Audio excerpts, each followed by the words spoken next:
नमस्कार दोस्तों, मैं हूं आपका अपना बंजारा आर.के. राठौर। आप देख रहे हैं हमारा चैनल न्यायिक न्यूज। और मैं देशवासियों को विश्वास दिलाना चाहता हूं, किसी भी गुनहगार को बख्शा नहीं जाएगा। का पवित्र मास चल रहा है और इस बार तो डबल सावन है और इसलिए सावन की अवधि भी जरा ज्यादा है और सावन मास पवित्र संकल्प के लिए, पवित्र कार्यों के लिए बहुत ही उत्तम माना जाता है। और आज जब लोकतंत्र के मंदिर में इस सावन के पवित्र मास में मिल रहे हैं तो ये लोकतंत्र का मंदिर ऐसे अनेक पवित्र कार्य करने के लिए इससे बड़ा उत्तम अवसर नहीं हो सकता है। मुझे विश्वास है कि सभी माननीय सांसद मिलकर के इस सत्र का जनहित में सर्वाधिक उपयोग करेंगे।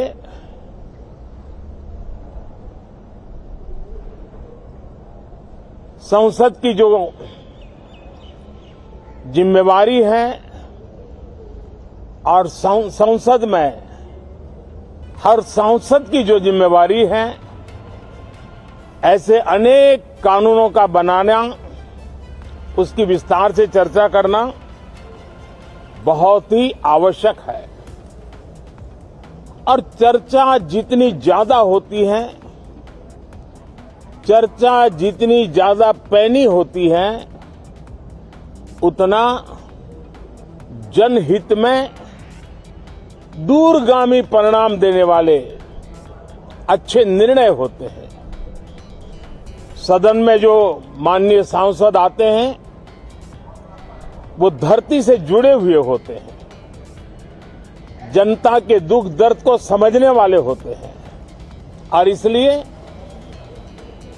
जब चर्चा होती है तो उनकी तरफ से जो विचार आते हैं वो जड़ों से जुड़े हुए विचार आते हैं और इसलिए चर्चा तो समृद्ध होती है, निर्णय भी सशक्त होते हैं, परिणामकारी होते हैं। और इसलिए मैं सभी राजनीतिक दलों को, सभी माननीय सांसदों को इस सत्र का भरपूर उपयोग करके जनहित के कामों को हम आगे बढ़ाएं। ये सत्र अनेक रूप से महत्व का भी है क्योंकि इस सत्र में जो बिल लाए जा रहे हैं वो सीधे सीधे जनता के हितों से जुड़े हुए हैं। हमारी युवा पीढ़ी जो पूरी तरह डिजिटल वर्ल्ड के साथ एक प्रकार से नेतृत्व कर रही है, उस समय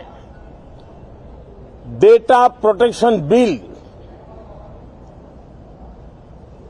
देश के हर नागरिक को एक नया विश्वास देने वाला बिल है और विश्व में भारत की प्रतिष्ठा बढ़ाने वाला बिल है। उसी प्रकार से नेशनल रिसर्च फाउंडेशन, ये बिल एनआरएफ नई शिक्षा नीति के संदर्भ में एक बहुत बड़ा अहम कदम है और इसका उपयोग अनुसंधान को बल देना, इनोवेशन को बल देना, रिसर्च को बल देना और हमारी युवा पीढ़ी जो विश्व के अंदर नए उपक्रमों के द्वारा विश्व का नेतृत्व करने का सामर्थ्य रखती है, उनके लिए बड़ा अवसर देकर के आ रही है। जनविश्वास बिल सामान्य मानवीय के प्रति भरोसा करना, अनेक कानूनों को डिक्रिमिनलाइज करना,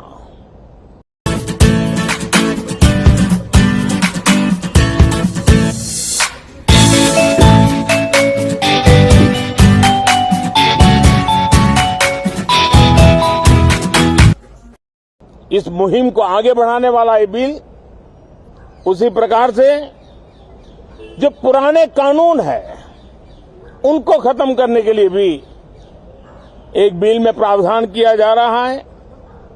हमारे यहां सदियों से एक परंपरा रही है कि जब विवाद हो तो संवाद से सुलझाया जाए। मीडिएशन की परंपरा हमारे देश की बहुत सदियों पुरानी है।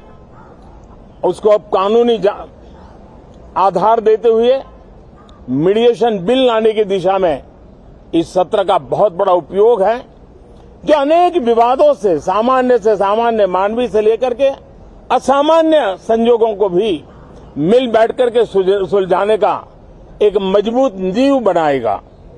इसी प्रकार से डेंटल मिशन को लेकर के एक बिल जो हमारे डेंटल कॉलेजेस के लेकर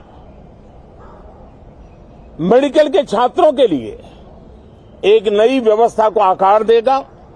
ऐसे अनेक महत्वपूर्ण बिल इस बार इस सत्र में संसद में आ रहे हैं। तब ये जनहित के हैं, ये युवा हित के हैं, ये भारत के उज्जवल भविष्य के लिए हैं।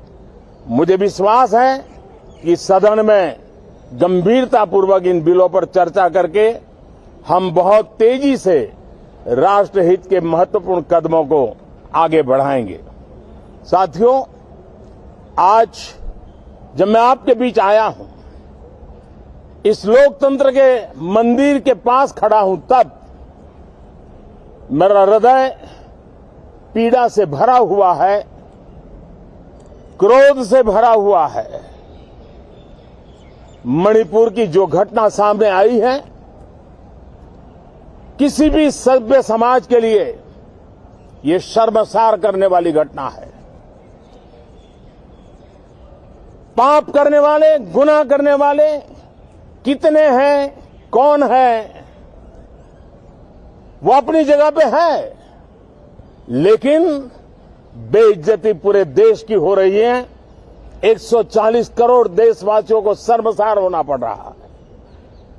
मैं सभी मुख्यमंत्रियों से आग्रह करता हूं कि वे अपने राज्य में कानून व्यवस्था को और मजबूत करें, खास करके हमारी माताओं बहनों की रक्षा के लिए कठोर से कठोर कदम उठाएं।